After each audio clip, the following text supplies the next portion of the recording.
smell barbecue sauce. I think he's coming back. You know, like, I'm surprised Chris isn't just like, you know, a major rap star by now. He came close a couple times. Overseas in a photo with Ice-T. Yeah. How often are you gonna do that? And I told you, Beastie Boys gave him his fucking. Beastie Boys don't give a fuck, dude. They don't, but it's his favorite group in the whole wide world. Really? Yeah. Hasn't he ever heard of any other groups? No, because he's like 75 years old. What are we gonna call the show today? We're gonna Welcome back. What were they watching before this? Welcome back to What Were They Watching Before This? Were you just watching like cute animal videos, or were you looking at real life gang fuckite? This is Matt Redbeard. We're interviewing a stand-up comic, a friend of mine, Ray McMillin. Woot. He's got his little nothing. He's got nothing. He's got nothing. We're gonna do this interview here, and it's gonna be fan-fucking-tastic. And there's gonna be a little bar, and it's gonna turn red the longer the interview goes on. And then over there, am I doing this right? Over there, no, or that way. There's suggested videos of shit you should watch. Yeah. Why don't you leave a comment telling us what videos are related to this to tell us about what you've been Googling and shit? So if like if this is like a comedy interview and the related video is porn, then maybe they should sign out of Google Plus. Yeah. Yeah, but tell us if you're out of the Google Plus, leave a comment as pointed down there in the comment thing, and tell us what your related videos are. Or be like, this guy's retarded. You actually have to be signed into Google Plus to leave a comment. Yeah, it's fucking... Be one of those assholes. See if we give a fuck. Your tweakers are nicer than your stoners here. A guy skateboards into my car while I'm stopped and threw his board at me and says, "Fuck you, man." And then I'm pulling onto 8th Street like I'm on my phone accepting a Facebook request from a stripper, and I hit this tweaker, and like the light was red. It was totally my fault. And she looks at me and goes, "I'm sorry." And just scattered off like she'd done so much meth that day that something in her brain convinced her that her string of actions led to me doing that as her fault. You also are the only place in the world with skinny white Samoans. We've talked before because me and Ray are friends. He has a master's degree, so I'm assuming that you went to high school. I actually dropped out of high school and got my degree about the same time as my diploma. You can do that? In Salem, I think it's a law they make strictly for poor white trash, where they will allow us. I got thrown out for, I guess it was manufacturing and solicitation of an imitation narcotic. It was just a little piece of paper that looked like acid, and I said, "You want to buy some acid?" to a fat girl, and the rabbit hole just... So I went out, I dropped out, I went to college, and then I went to more college, and I went to even more college, and now I'm a strip club DJ. I was a strip club DJ. Yep. So when you were in high school, you know how they made you read books and shit? Yeah. What was the one book you hated the most? Hated? You know, I really fucking hate The Giving Tree, because... I hear you. It's a very literal, like, because Shel Silverstein... His whole shit was to take literal stuff and make it something you could find, like where the sidewalk ends, you know. So you walk down the sidewalk as a kid and you think there might be this, right? But you can go to a tree, right? And that tree might give you an apple or something, but that book lies to kids. You're like, I don't need to do shit to prepare for life. I just got to know where the fuck a tree is, especially in Humboldt. I mean, come on. If that shit was real, you would just go to the tree, you'd hire some trimmers to take the fucking apple down off the tree for you. Yeah. You give them well, some especially ramen. here in Humboldt. Yeah, dude, and so The Giving Tree was full of lies. Those fucking Encyclopedia Brown books, dude. Oh, fuck those. Yeah, dude. Fuck like it was, the concept was cool, but there was always like, I wanted to solve the crime myself, but you never heard the one where it was always like some old man that was out to get the kids, so he stole the milk. It was never Encyclopedia Brown, the case of like the prostitute that was left on the 101. Real shit like Encyclopedia Brown and the uncle with the meth lab. Right. Because that was, again, I was in Salem and I couldn't relate to like, oh, old man McFarlane stole the ice cream machine. You know, I wanted Encyclopedia Brown and the third trimester abortion. Let me give you background. I was a DJ when I was 30 for like radio and nightclubs and shit, and I thought that's a horrible way to contribute to society. So I went and got a master's degree, true story, thank you very much, in mass communication studies and psychology from Portland State University. And that's why I've been a strip club DJ for 9 years. Thank you. And I actually got to be a really good strip club DJ, which is not, that's like, I'm a really great serial rapist. You know, I know it's not contributing to society, but it was weird because I'm on like a super high functioning autism spectrum, so I can count really quickly and I'm an asshole. And those are the two things they need. And I don't do coke, but I look like I do, so I appeal to the clientele. And I'm not like super autistic. I'm not like Rain Man up there. Like that's Destiny on stage 2 and Crystal on stage 1. It's the second song and the third song set, and 14 customers at each rack. That means there's 28 customers at each rack, and with $3 per girl per person per song. No touching the dancers. Don't touch the dancers. The dancers like to be touched. I didn't ever go that far.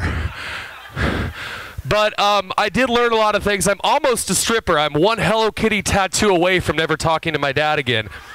They're not teaching you anything. Nothing. So when you do get in those real life situations, especially like those abortion situations, you're running blind. What is a 13-year-old kid? Yeah, if you're old enough to shoot a gun, but you're not old enough to yank it out of the target and say, okay, it's second trimester, I guess we can do this. Okay, Encyclopedia Brown also says you should go snooping around crime scenes and shit. Like, and then everywhere's off limits. Now I wanted to be like, oh, let's go explore here. And then no trespassing and shit. But in the Encyclopedia Brown world, you can go into like the chainsaw factory where they make the oil, you know, and he can roller skate in there and find the clue.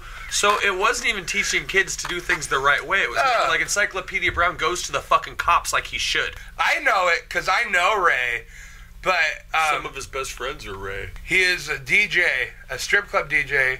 Well, let me clarify. I am a DJ. If you all want to watch me dig through crates and be like, oh no, this is the real Tribe Called Quest. I've been there, I paid my fucking dues, and then at some point I was like, I can go to a warehouse and play dubstep for kids on Molly, get a ton of free coke, get my dick sucked, and walk out with $35 before gas. Or I can go sit on Winamp for 6 hours in a bar with a bouncer, talk shit to hipsters, and then play Slayer. So I'm a DJ at a strip. I don't like watching regular movies because I'm very literal. Like, I go to Hollywood and I'll see, not Hollywood, but, you know, whatever, Regal Cinemas, and I'll see, like, a movie title that'll have something like Precious or Schindler's List. Not very descriptive, you know, of what you're actually going to watch in the movie. But you watch shit on YouTube and it says stuff like, gang fight, total assault, major warning. And then it will say something like, loading, Cinnabon, 15 seconds. You're like, what the fuck, Cinnabon? But then you go watch porn, and porn has titles like, girl gets filled out like an application by 2 starving guys during a recession. And then it says, not safe for work. You know, like if she had her breast covered up, you could be like, oh, I'm just watching totally clothed porn, boss. But then you go to the movies, and they have titles like Precious and stuff. So I want to retitle all of the Hollywood movies with porn titles. So a Labyrinth, like Joe was talking about, what a boring toy. It's a ball in a box, and kids hate it. But David Bowie in pink spandex breaks into teenage girl's bedroom, gives her drugs at a dance party, convinces her not to keep the baby. The Hobbit would be like, wizard forces munchkins on strange lethal quest to steal jewelry. Empire Strikes Back. Guy face fucks his sister in intergalactic plot to kill entire family. Slits open animal, sleeps in it in the snow. Do you want me just to start a comment war? You know, my favorite band right now is the Insane Clown Posse. I could think of no more cutting edge. I'm not touching it, but you go ahead. You're not even touching it? I'm not even No juggling? No, I don't care. No, a little bit. See, I remember the first time I met him, he was wearing a fucking Great Malenko. Yeah, I was. And I wear it under another shirt. Yeah, I wear it because I go to these bars where all the little Macklemore hipster kids are like, oh, the DJ's playing the cuts. You know, I play one Wu-Tang song, and all of a sudden I'm the white expert on hip-hop. Like no one's ever heard Cream.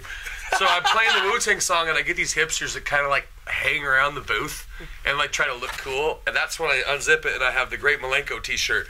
And don't act like you don't know what the fuck Great Malenko is. Don't. I'm not painting it up. I don't go to the shows and shit. Come on. Any punk rocker in 1998 that didn't own that album is fucking, you know, it had the guy from Sex Pistols on it, had Slash on it. You own that fucking album. Do you have anything coming up?